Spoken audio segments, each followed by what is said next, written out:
Okay, first of all, can you introduce yourself and where you come from? All right, thank you very much, Shafira. My name is Adele Emmanuel. I'm a 500 level student of the Department of Petroleum Engineering at the University of Ibadan here in Nigeria. And yeah, I'm happy to be here today. Okay, thank you. Can you mention your country where you come from? Oh yeah, I heard Nigeria. I'm from Nigeria. So Emmanuel is come from Nigeria.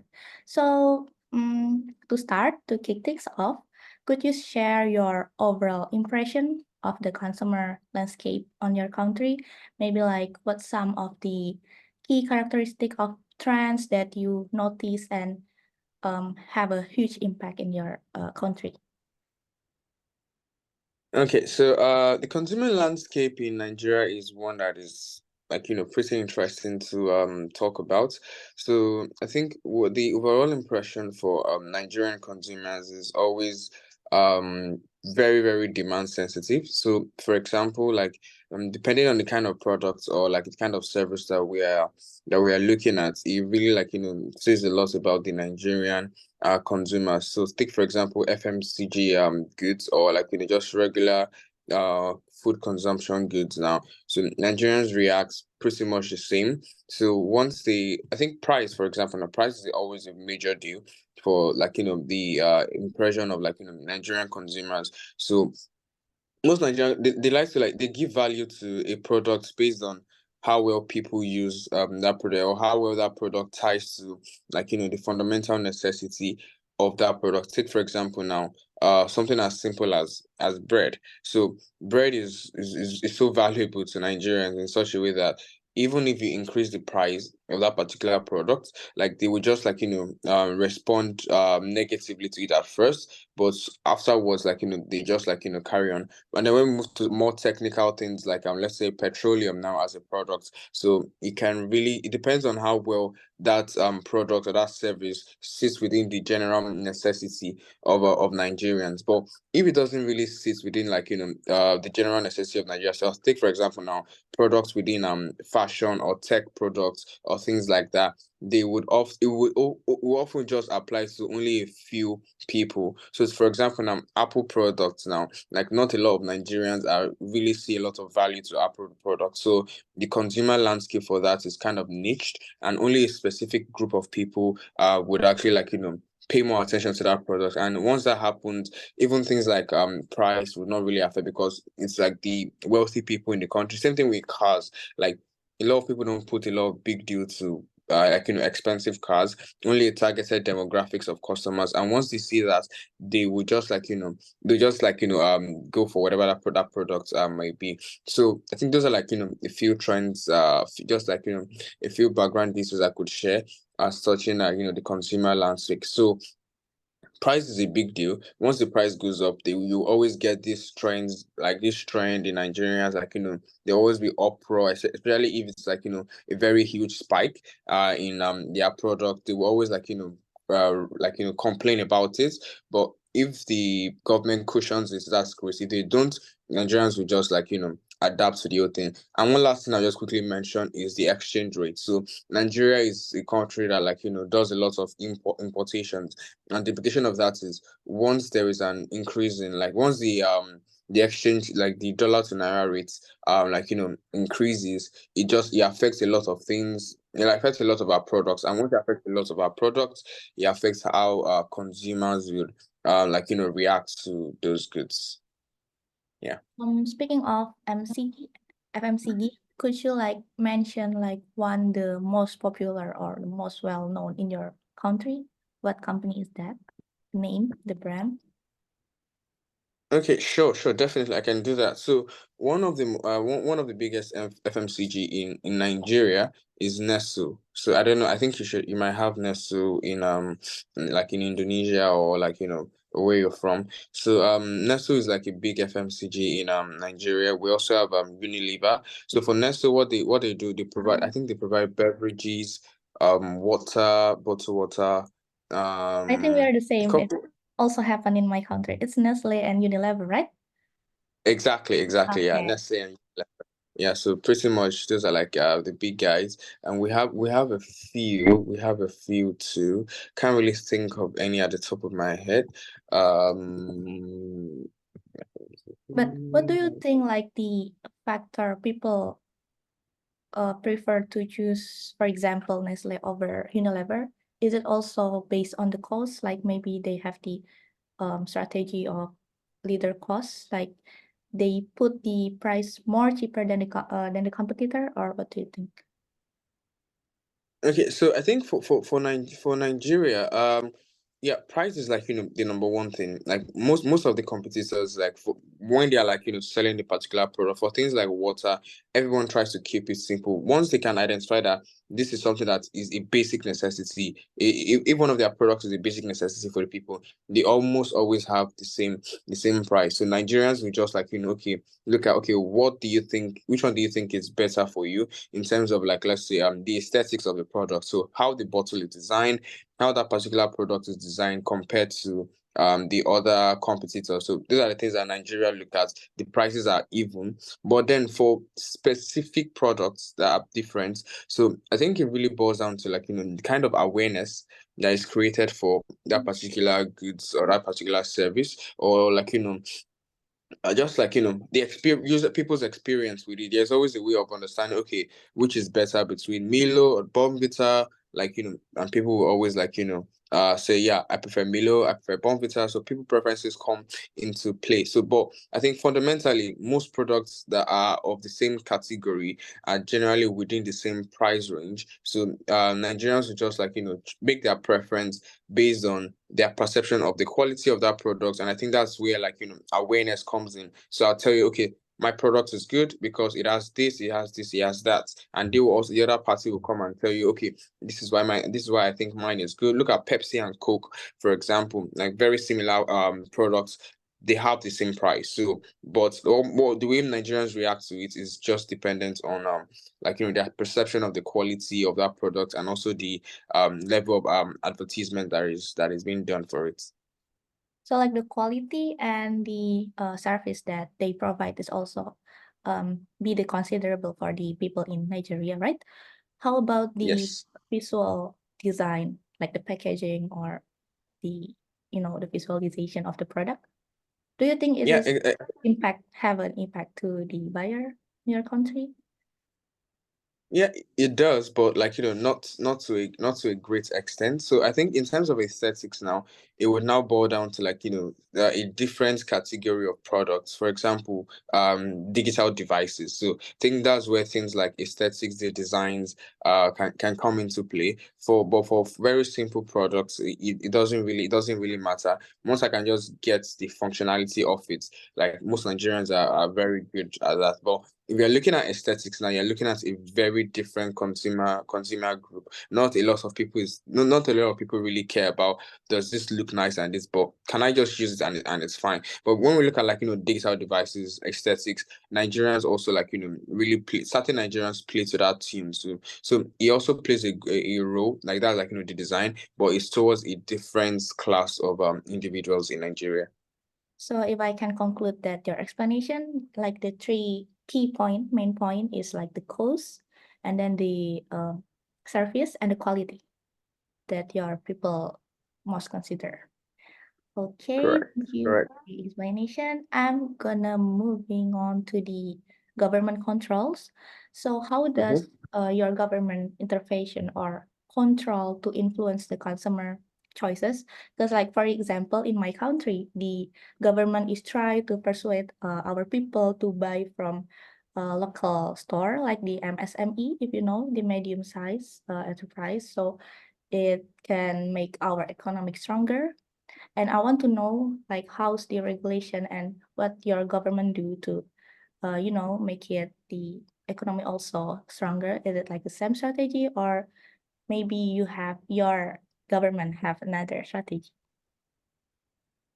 All right, so I don't have a lot of details as touching like government strategy and all, but it's pretty much like encouraging people to like like patronize and like local companies within the country. But I think for Nigeria, one of the greatest contribution of the government to the Nigerian consumer landscape is policies as regards most of these products. So they always try, for example, now the Standard Organization of Nigeria, SON. So they are really big on regulating a lot of the products that people use. So for example, like a gas cylinder, Nigerians now we use a lot of gas cylinders. So before it gets to the consumer, they have a lot of quality control checks that is being done to certain products. But so actually downright influence the consumers on what it is that they do. The Nigerian government doesn't really have that much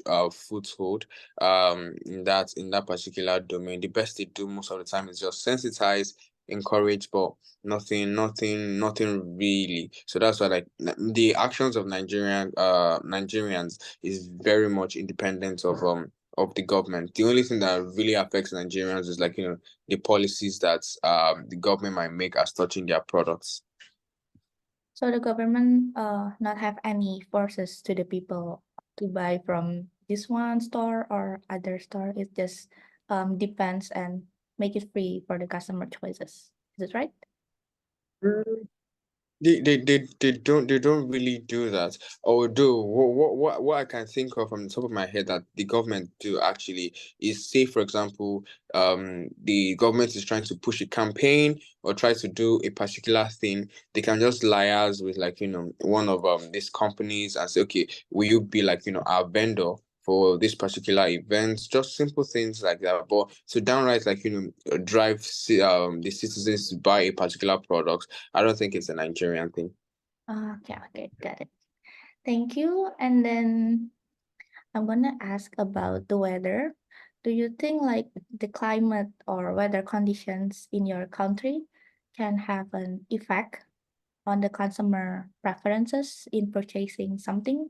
Maybe are there any seasonal variations in the customer behavior if you have ever experienced or based on Yeah. observation? Yeah, so certain products in Nigeria, are pretty very, very seasonal. So for Nigeria, I think for a while now, our weather has been really unpredictable.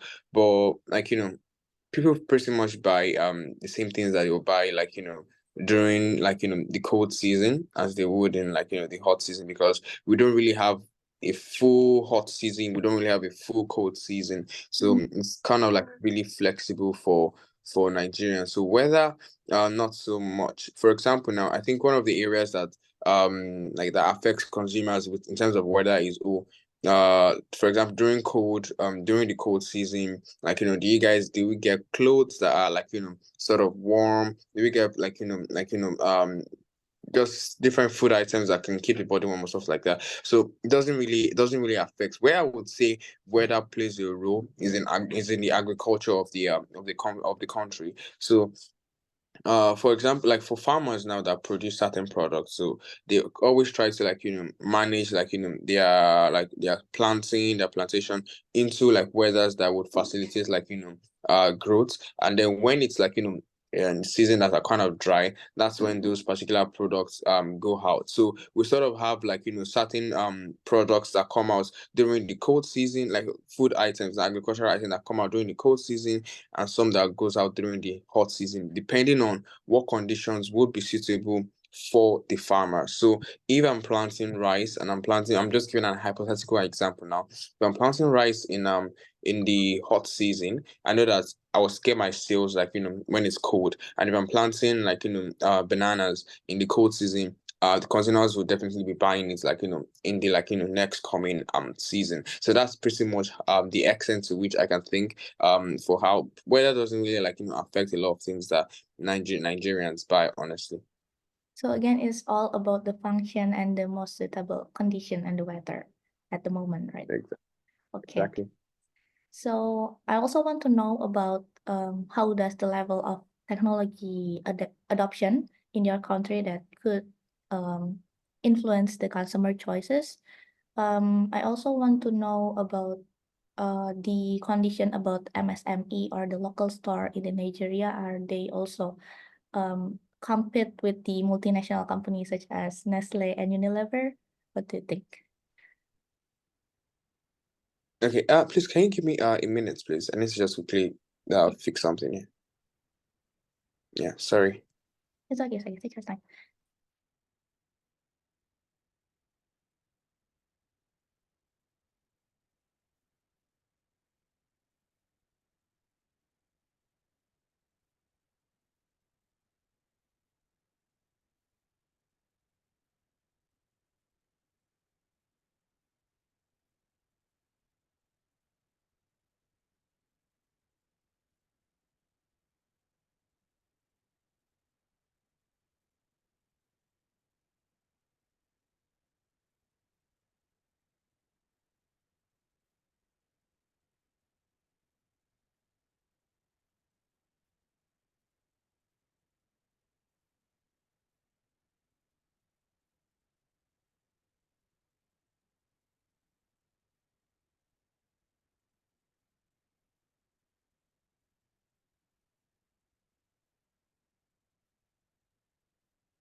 Yeah, sorry about that. Just had to connect my device to my power bank here. My device was kind of low, so yeah, You done? let's continue. Yeah, so I believe you were asking a question around technology, how technology affect consumers, and I think you also mentioned something about how do I compare and contrast between the SMEs with the big guys in the consumer game. Do I have that right? Okay, so for yeah, so for Continue. technology, yeah, so technology is a very big deal in Nigeria. So I think to understand the Nigerian consumer space, very, very well, um, like you just have to section it because honestly there's a big chasm, like there's a big divide between the wealthy guys in Nigeria, the middle class in Nigeria, and the the lower class in Nigeria. Like it's just really crazy. So for technology, and I'm going to talk about how technology affects each class, and before coming to the other question, hopefully I don't talk too much. So for the upper class, they are really supportive with technology. Like once you bring something that's really innovative and it's nice, it can make life easier basically. Like no matter the cost, they would they will go for it. So long as they can see that okay, this is something that will be sustainable in the long run. It's not something that would lose its relevance 6 months from after using it, or there isn't exactly a big difference between using this and using the alternative. So if you can sell the technological idea, people in the upper class would would definitely go for it. For the middle class folks, like it's always like a balance. So they look at, okay, how much do I have to pay for this? What is the worth of this? So for the upper class guys, they don't really care about the price, they only care about the value. Middle class, they care about both, like price and and the potential value. Like for example, now if you are supposed to sell me, I mean, let's say I'm a middle class individual now, and you bring in an inverter to me, and like, okay, you want to give me an inverter, like it would solve my problems with power, and then you're telling me that okay, the inverter is about $1,000 or something. So I would, as a middle class guy, I would sit back and be like, whoa, $1,000 for an inverter.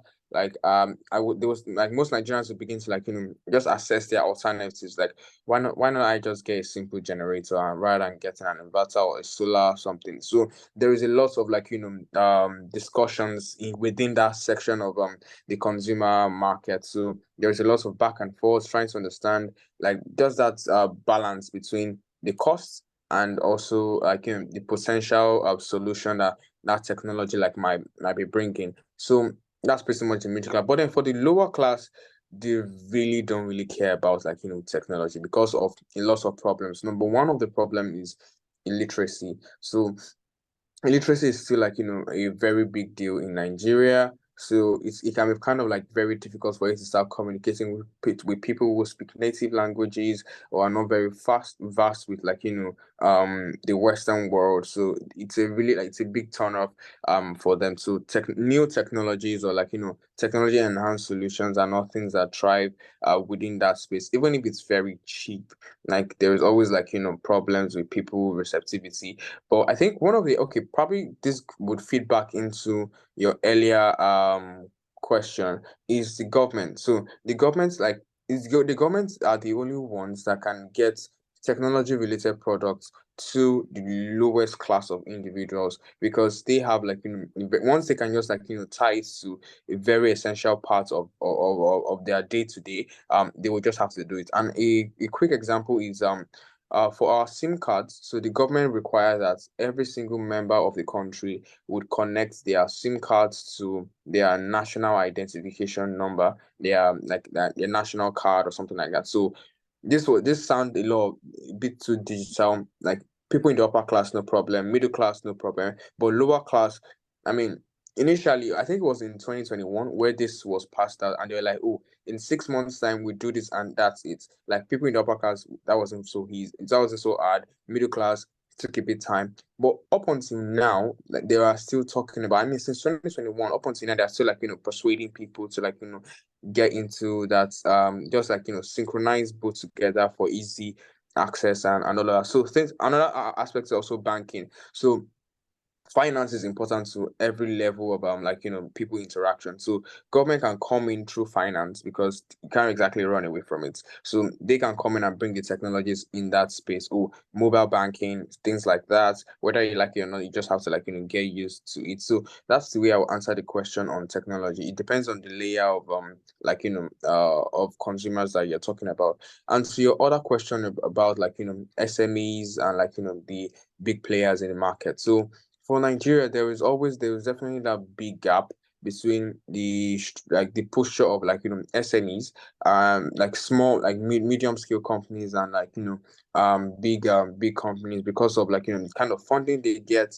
the kind of like customers that they have. So Nigerians would only it would take a lot for you to do as a small or local business like before Nigerians would like really see value to the kind of products that you're putting out there. So if I want to start like my own beverage company and like I'm trying to like go up against like Nestle or something like that, it would take a lot of convincing, a lot of advertisements, a lot of like by like just playing with a lot of people before I can really get my products out there. But even at that too, so number one is you definitely have to cut your price. Like you can't play the same price that with these top guys. It's almost impossible. So you need to find a way to like ration your own products, put a smaller price there and do a lot of loud advertisements. So it's kind of very hard. It's a big problem in Nigeria actually for middle-sized enterprises. So there's just a lot of things to do. Nigerians have trust issues.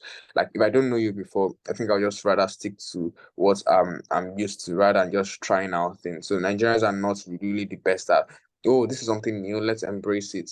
It takes them a lot of time, and you just have to like really build that track record for yourself. I'm not saying they aren't, but they are big small scale companies, but most of the time what they do is rather than play on the same market size as most of the big players, they will just find a small community, like work on that place, be known there. Once they've built a track record within that space, then they begin to like pivot into other markets, and I think that's pretty much how it has been so far. I know that was quite long, but yeah, that's my answer to those questions. Okay, thank you for your answer. But I'm kind of curious that did your government do some effort to, embracing this local store in your country, like the local business, the MSME?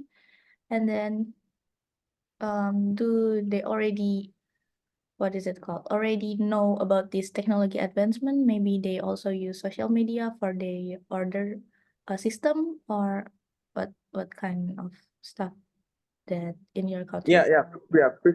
pretty much. So, SMEs, they definitely do a lot of that. They incorporate technology. Like the fact that they're SMEs, like I think it even makes them do so much more technology and innovation than like even the big players. So the big players is like they have the consumer already. They have like that market size. So that's not their problem. Theirs is just like let them just like continue with their organic growth and maybe once in a while come up with something innovative.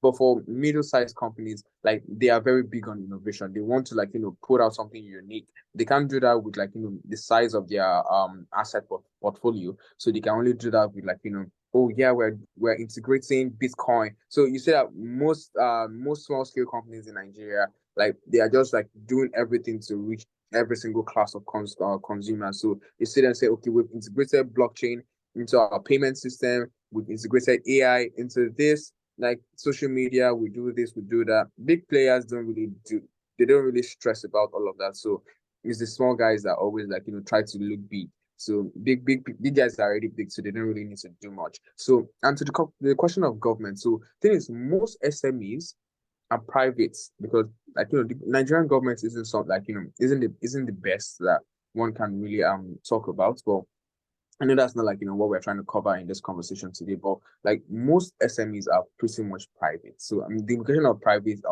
that they don't even want any sort of government influence because once the government can get into the picture, there is just so much bureaucracy that is involved in the whole exercise. So they always try to limit any government influence and do their own thing and just like continue. The only aspect where they don't have a choice than to involve the government is if the kind of products that the kind of services that they are providing would definitely inquire things like land, because we all know that land is something that like really ties back to government. So for example, now I'm in the oil and gas domain. So if I want to like start my own oil and gas business, I definitely can't run away from it. I have to still like have some interaction with government. So government doesn't really do much about like sensitizing consumers or making them come and like to my earlier point, they don't really help like these small SMEs. They only like encourage, oh guys, buy from these guys, they are our guys. It will really help our like GDP,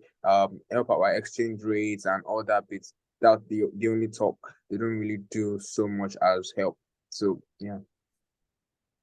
Maybe the reason there are other issue that really urgent beside this embracing the MMSE as MSME in your country. Maybe that's the reason. Okay, No, so no, no, no, not necessarily, but like, yeah, they are, but probably they just don't have the capacity or, like the requirement to support all of them. Maybe. okay. By the way, since we only have like 8 minutes left, maybe I also in a hurry. Let's moving on to the last question. This is about the culture. So the question is, how does cultural background and values influence people in your country to their consumer preferences? Are there any cultural traditions that maybe have some significantly impact to the consumer behavior? Yeah, definitely. So, most companies in Nigeria always try to sell to like different cultures. So we have lots of cultures in Nigeria, but then there are three main cultures that like represent the target audience. We have the Yoruba, the Igbo, and the Hausa. So most of the time, the Hausas are like they are not the big players in terms of like economics, except only like a handful of them. Like the richest man in Nigeria is Hausa, but then the poorest folks in Nigeria are also the Hausas. So it's kind of like quite a dichotomy there. But If I'm to answer that question, most products are always generic, such that like they can apply to all ethnic groups, all cultural space. It's just like just very specific things that apply to different people. For example, now I'll talk a little bit about religion. So for if I'm to sell like dairy products, or like let's say chicken or meat or things like that, like to the Muslim sects, like they will always be very picky. Okay, is this halal or is this haram? So Right. like you have that definitely play out in literally not just in Nigeria, but like in every community. So Christians, they would look at like doesn't really like, there isn't really much in that aspect, but for cultures, I think the Nigerian culture is pretty much synchronized. There isn't a lot of like strong diversity in what they do. It's only that, okay, for things like restaurants now, if I'm a restaurant in the Igbo community, I would want to sell more food that pertains to the Igbo community. If I'm in the Hausa region, I want to do that within the Hausa region. So it's just a thing of, okay, what are the unique things that are particular to each cultures? If you find yourself in a zone where they are the major audience, you sell to that. But most products, most SMEs, most startups, they are pretty much like going all out. Like culture doesn't really like affect a lot or a lot in that aspect. So once you can target the needs of the people, like there's no bias to culture when it's a need. So if it's a need, everyone from every culture would just run into it and pretty much piggyback of that. Okay. Oh, we still have 5 minutes left. Okay. Do you think one question left is okay, or All right, let's do one more. okay, one more? It's about political. So, how do political events or instability affect consumer confidence and spending? Are there political factors that maybe shape the consumer landscape in your country? Does politicians have a huge impact in your country for the consumer preferences? Yeah, so politics would affect. I'll talk about it in like from two perspective. So number one, if a particular product is tied to a government entity that is currently in power at the moment, so once that political party cannot reascertain their re-entry for the next election turn, like it's pretty much like that whole company, everything shuts down. There is no continuity. So that's like one of the biggest implications of like political instability in Nigeria. Once a political power is tied to a company or to a product or to a need, if that political party cannot sustain like their continuity, it sort of affects that particular product. And then there's also the thing about corruption. So corruption is a very, very, it's a disease in Nigeria. So and it kind of like affects all like the majority of these groups. So starting from things like transportation for the logistics of these products, like aside the increasing exchange rates, the prices of most commodities also increase because of corruption, like tying back to politics across different points for a business. So if I'm to walk you through like from the farmers to my doorstep, okay, they make like a particular agricultural product, and like, okay, yeah, let's sell this over to the company that will move it over to the retail market. So Transportation. it's like the supply chain, right? The operation. Exactly, pretty much, yeah.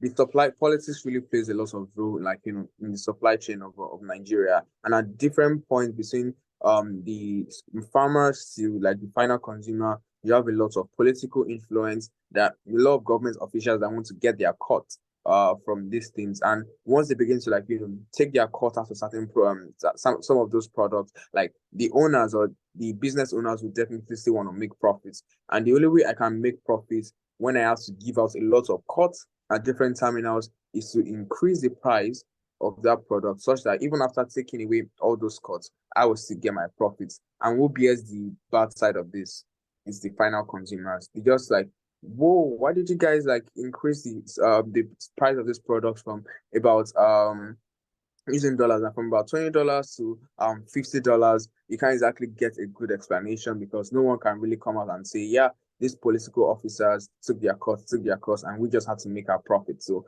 politics plays like a role in that aspect. So just to recap, number one is the instability of political continuity. Like if the government is not able to continue their agenda, every businesses that is tied to that current government just dies with that particular government. And it too is like the pricing. Like there's a lot of political infractions across the supply chain of a particular product. Is it just happen like the local business or also happen in the multinational company or a big company in your country? Yeah, I think it happens on like all levels because whether you are multinational or you are local, things like transportation will always still apply to you. So it's like very general aspects of like the supply chain that you can't really evade. So it will definitely still apply. It will definitely still apply to them also. And also if the government is really terrible at like managing inflation, it also like affects like all of these things. It's like a dominoes that affect each other and supply chain system. Yeah, exactly. You get it exactly. Actually, based on your explanation and answer, I think Indonesia kind of similar with Nigeria, except that the Ah, government regulation about, you know, um, embracing the local store. But most of them is same. Like we also experience this kind of corruption in the politician, and it's really sucks. yeah, exactly. Yeah, It sucks, yeah. honestly. Yeah. And then So yeah. our consumer behavior also, focusing on the cost as well, like the price and then the quality and service. So it's really similar, I think. We are living in the same environment. Okay. Yeah, I know. Thank you so much. You're willing to, Yeah. explain all this question and answer me. And also I want to ask question. Do you willing to if I share this conversation in YouTube? If you're not given the consent, I will make it private in the YouTube channel. No, definitely. You can go for it. I think I consent to however you would want to use this interaction, this video interaction. So yeah, Okay, go so for thank it. you so much, Emmanuel. We already spent You're